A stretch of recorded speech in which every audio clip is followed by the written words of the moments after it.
Alright guys, here we go with another episode of 3-Star My Bag. This one's going to feature the bag of Drphil, that's his player name. So I had several people reach out to me after that first video wanting to include their bag and have me, play around, try to 3-star around with their bags. So hopefully this is something that can continue. So if it's something you want me to do or try with your bag, definitely put a comment in this video and I'll try to reach out to you and set something up. But for Drphil, we're going to take a look at his bag first. I'll give you kind of my 2 cents on his bag, do a review where I think he could improve a little bit. He has put together his bag without buying the extra slot, without putting any money in the game. Definitely nothing wrong with that. I did that. It's definitely a lot harder to build a bag that way. It takes a lot longer, so I definitely respect that route. I went, I think, a full year without having that extra slot before I broke down and finally started kind of buying some things. But definitely can still be competitive without having that extra slot. So here we go. You can take a look at his bag.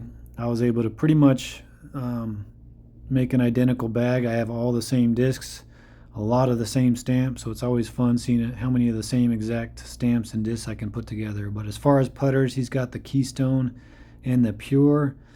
I'm definitely familiar with that Accurate Glide Pure, so I have a feeling that's going to save me. I still feel like that the Harp is just such an awesome combination to any putter, just because it provides an awesome utility, and that's where I feel like he's missing in the putter spot, but that's just my opinion. Mid-range, he's got the fuse, a couple different fuses. He doesn't have a windbreak, so that's one thing. It's super popular. It makes throw-ins real easy. So that's where I feel like he might have gone wrong there with just the two very similar fuses. And then with the fairways, he's got the Explorer and the Musket. I do okay with the Musket, but it's never been a disc that I bag, so I just don't know a lot of lines with it. The Explorer, I love the Explorer. I couldn't do without it. But I feel like at least one of those should be a roll disc. You need a nice ace run disc that's a roll feature. So I feel like he doesn't really cover that anywhere in his bag. He doesn't have any sort of mid-range or fairway that can hit a lot of aces or throw-ins with the roll feature that's going to stop him. So I feel like one of those should be a roll. It's got the same water skip as me, so nothing to report there. An awesome disc.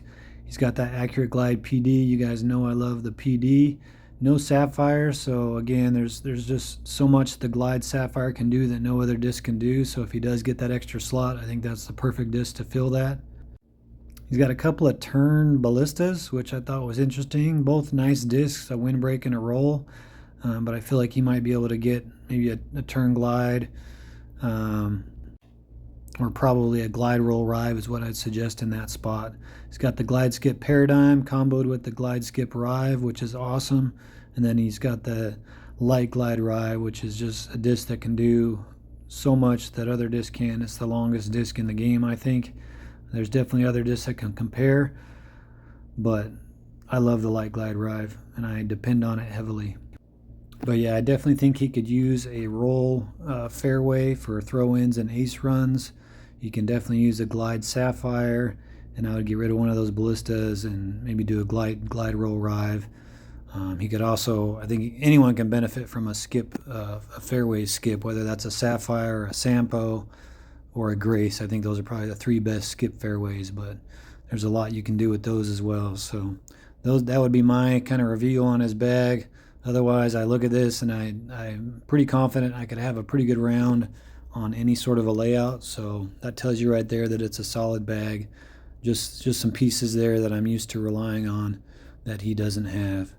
So that being said, let's see, we got 1, 2, 3, 4, 5, 6, 7. We got 7 stamps exactly the same, so that's pretty sweet to have. I enjoy almost putting these bags together as much as I do playing with them. But anyways, let's get into the round. So we're gonna go first. I'm gonna show you. So I mistook him. He wants me to play Northern Breeze, but I thought he said Northern Lights, so I went and played Northern Lights first and actually had an awesome round my very first go at it. So that tells you right there this bag can definitely handle different layouts. This is just the last hole for Northern Lights I wanted to show you real quick. This is to get that last birdie. I was able to get the eagle with a good win on hole 1, and then birdie out. So I got a nice 10 under Northern Lights round with his bag. But he wanted me to do Northern Breeze. So here we go with Northern Breeze. Got to get a score of 19 or better. So that's basically getting a birdie on every hole, since there's all par 3s and one par 4. So it's very challenging, but definitely doable. So here we go, hole 1. So this one, I have different lines I can do here. I usually throw the harp, or I have like a high explorer route, or I have an ace route with my skip sapphire. So I don't have any of those discs. So I'm just going to play the pure, use my same line for the harp, and then try to kind of turn this pure into a harp by putting some extra hyzer on it, and see how this works out. That looks pretty good. So there's definitely an option there. Basically just put an extra disc and a half of hyzer or so and kind of turn my pure into a harp. And that's the same line I use. This one I usually throw the Vandals, so I'm trying to see what I want to do here. Maybe a fuse up the middle. I've never really liked this line to the left. I always feel like there's risk kind of jumping up over the wall. We're going to try it anyway. Just throw this straight down. Turn, turn, turn, turn. Now stop. Stop. Oh, see, it just makes me nervous. Every time even if I throw a harp there, I just get nervous. I just prefer like a wider line there with more hyzer kind of going into the rocks there. I just have a feeling it keeps me safe more often. But that one worked out. This one, I usually throw the roll sapphire. This is one of the holes I feel like it's nice to have a roll disc on if you're going to take the forehand route. So I might use, I know, a PD line through these trees. I think that's what I'm going to do here. Focus on this, put some Annie on it just a little bit. Looks pretty good. I would have liked a little more anhyzer, but we get a friendly kiss off those rocks. So it's definitely a nice PD line that you can even ace run that hole with. It's not a line that I really take. I usually throw the forehand, but I have a roll disc, and I didn't like throwing a disc that wasn't a roll disc on that forehand line. I was afraid I'd go too far down. This one I usually throw the Glide Sapphire. So I'm going to throw the Glide PD, very similar disc, and I actually throw it sometimes on this hole. This one I usually throw straight down with the Sapphire, so I'm going to put a little extra Annie on it with the PD just because it's a little more stable than the Sapphire. But I really love that 3 right to left wind with my line, just because I can just put it on my line and pull it straight down with my Glide Sapphire, and it hits that line. Make sure I don't miss this. It's so nice having the Accurate Glide Pure for any sort of throw-ins. I'm just not familiar with the keystone, so I'm going to revert to that pure anytime it's more than 50 feet. This one I go for that ace line with that Glide Skip Rive. It's the only line I know on this hole. This is pretty good wind for it. See if I can turn it just to the right of the big tree. This is going to miss left, but safe. It's really hard to give it much chance at the ace if I miss left of that tree.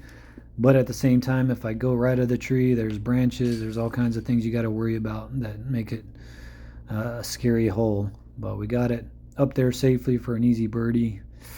This one, I really like a really wide route here. I usually go Glide Roll Rive. I'm probably one of the few that doesn't throw a Sapphire or some sort of fairway. If it was a one wind, I'd consider a backhand PD line. But I'm going to go with the light Glide Rive and just do a big hyzer. I just like the big hyzer here into the kind of right into the basket, going in nice and sharp. See if I can make sure I put enough hyzer. Shoot, fade. I just don't like a straighter line on this hole, because then you can end up way back there and have a longer throw in.